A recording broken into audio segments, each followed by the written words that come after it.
Vamos a hacer un poco un repaso de algunas cosas que vos planteás y bueno, que plantean junto con Pablo Buzkowski y básicamente me parecen interesantes, en parte porque aunque es la segunda vez que agarro el libro, no las puedo terminar de explicar todavía.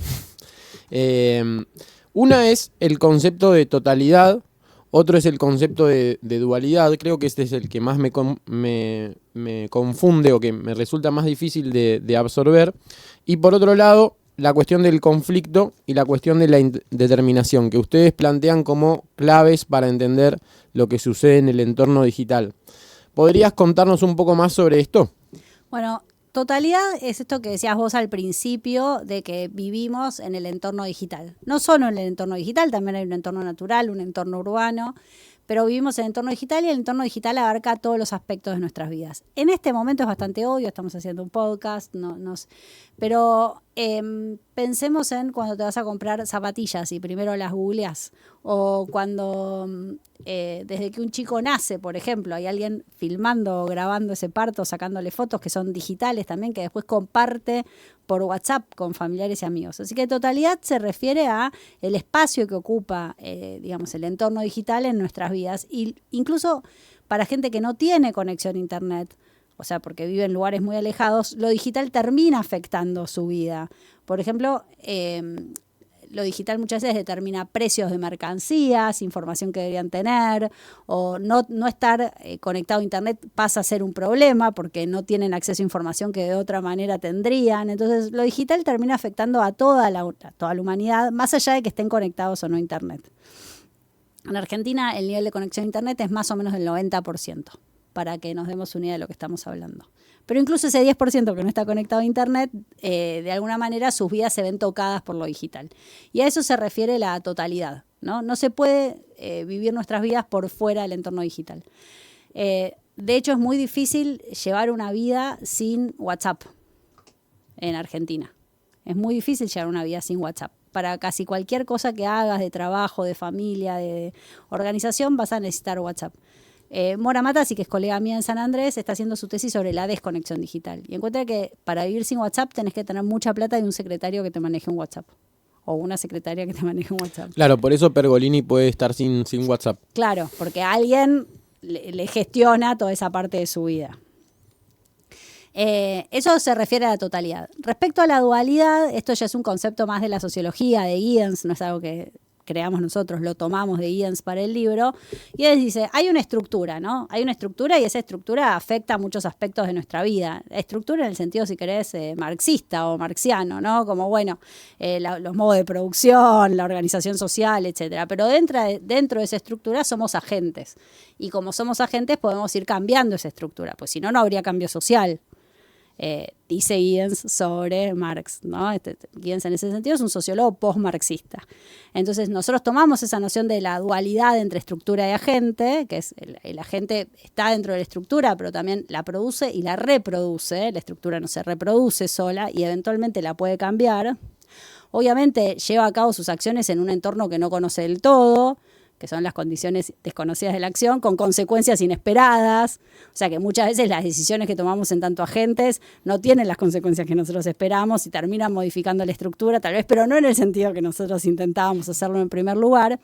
Pero la dualidad del entorno digital se refiere a eso. Hay una estructura en el entorno digital que nosotros no definimos. Nosotros no definimos las reglas de X, Twitter. Esas las define Elon Musk. Pero nuestras acciones en el entorno digital no somos meros engranajes en la máquina. Tomamos decisiones, nos vamos de las plataformas que ya no nos cierran. Uno de los casos más interesantes para mí en este último tiempo es Facebook. Facebook en un momento parecía imbatible. El 80% de la gente tenía Facebook. No se podía vivir sin Facebook. Todo el mundo tenía Facebook. Facebook definía elecciones. Todo el escándalo. Decían que definía elecciones. Yo no lo creo, pero todo el escándalo de Cambridge Analytica, Brexit, Trump, etcétera. Y ahora cada vez menos gente tiene Facebook. Si yo pregunto en mis clases si alguien usa Facebook, me miran como si les preguntara si tienen televisión en blanco y negro en su casa. Y no hay ahí toda la idea de que no se podía ir contra las plataformas, que son adictivas, que choca contra este momento en el que en 5 años, prácticamente 6 años, la gente abandonó todo Facebook sin ningún problema.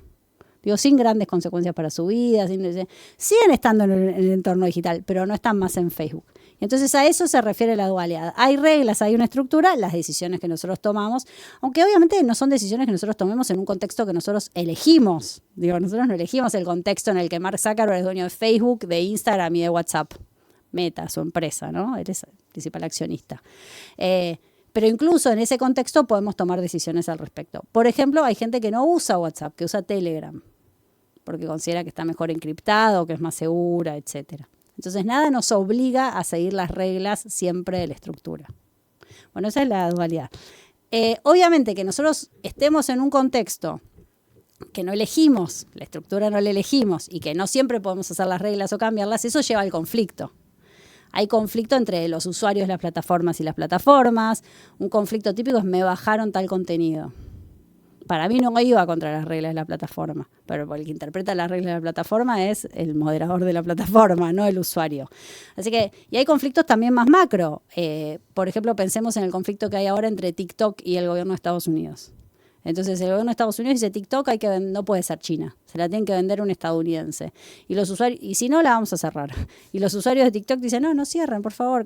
Esos conflictos que tienen que ver con las reglas de las plataformas, con quiénes son los dueños de las plataformas, con qué contenido se puede subir o no subir a las distintas plataformas, son los que determinan muchas de las cosas que vemos o que escuchamos o que percibimos o que leemos en las plataformas. Y ese conflicto hace que el futuro no esté determinado, porque muchas veces hay una suerte de determinismo tecnológico, como las plataformas nos van a matar a todos, o le damos nuestros datos a estas plataformas que los van a usar para, no sé, venderlos a las corporaciones, etcétera. No digo que esto no sea así, efectivamente les damos nuestros datos a la plataforma, digo que eso no necesariamente tiene un solo resultado, y entonces como hay como hay dualidad y hay conflicto, hay indeterminación. Y también esta indeterminación tiene que ver con hacernos responsables de lo que hacemos en el entorno digital en general, no solo en las plataformas. Muchas veces existe esta idea de circula desinformación. ¡Qué horror, circula desinformación! Bueno, ¿vos qué estás haciendo al respecto? O algo que veo mucho ahora, casi que nos olvidamos, la desinformación. Ya no es más un problema la desinformación. Circula mucho ahora la preocupación por las apuestas. Como, ¡ay, qué horror las apuestas! Los chicos apuestan. Bueno, ¿qué pasa en el contexto que lleva a los chicos a apostar? No solo en el contexto digital, en el contexto de los futbolistas, Boca, River, la publicidad de la casa de apuestas o de la plataforma de apuestas o como se llame, la idea de que lo único o lo más importante es tener plata, que la plata es como un golpe de suerte, tener plata o no tener plata. Bueno, y entonces ahí hay algo en el que en medio no nos estamos haciendo cargo. Yo no estoy diciendo que está bien que los chicos de 16 años se jueguen la mensualidad o la semanalidad en apuestas o en deuda. O la jubilación de su abuela o su abuelo. Sí, no, eso desde ya que no está bien, pero también hay algo en el que creo que nos tenemos que hacer cargo y pensar, bueno, ¿qué pasa con los sitios de apuestas? Y la responsabilidad no creo que sea del entorno digital, en parte tal vez sí, pero también, no sé, y voy a decir algo que me duele porque me cae muy bien el Dibu Martínez, del Dibu Martínez promocionando sitios de apuestas. Es algo que podría no hacer. No es que se está jugando a darle de comer al pibe y a la piba. Entonces hay algo, y ni hablar, hay una plataforma de apuestas que tiene un acuerdo con la AFA. Entonces uno podría pensar, tal vez que tengamos otro sponsor, no sé, uno que no tenga a los chicos jugándose la jubilación del abuelo o la mensualidad para ganar un mango. Sí, además, tomando un poco la línea que planteás, en cuanto al gobierno de la ciudad, que recientemente presentó una serie de medidas limitantes, también hubo en su momento autorizaciones para que puedan operar. Entonces, ahora frente al daño causado se plantean limitaciones. El daño se pudo hacer porque primero hubo una autorización. Sí, de todas maneras me parece interesante la decisión del gobierno de la ciudad, que va a ser muy poco popular con los estudiantes en general. Va a haber un conflicto ahí, porque a los estudiantes les gusta apostar, los chicos que van al colegio les gusta apostar, y sacarles el acceso a eso yo creo que va a ser complejo. Y entonces me parece que en ese sentido el gobierno de la ciudad, aunque sea, está diciendo, bueno, acá hay un problema, hagamos algo al respecto. Y por eso lo de la indeterminación. No es que dicen, no podemos hacer nada. No, bueno, ya está, estos pibes ya están adictos a las apuestas, ya está, los perdimos. Me parece que Macri está tomando una decisión respecto a algo que mucha gente dice, no, bueno, ya está, están perdidos estos chicos. Entonces la decisión esa, por más que uno pueda decir es tarde, no es suficiente, el daño ya está hecho, habla de una agencia que veo que en muchos casos no se tiene. Por ejemplo, en el caso de la AFA.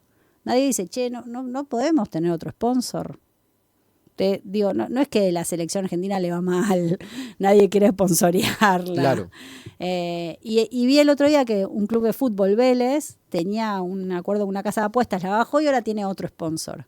Obvio que no hace eso solamente la diferencia. Creo que debe hacer un acuerdo, digo, es un club grande, Vélez, pero tampoco es el más grande.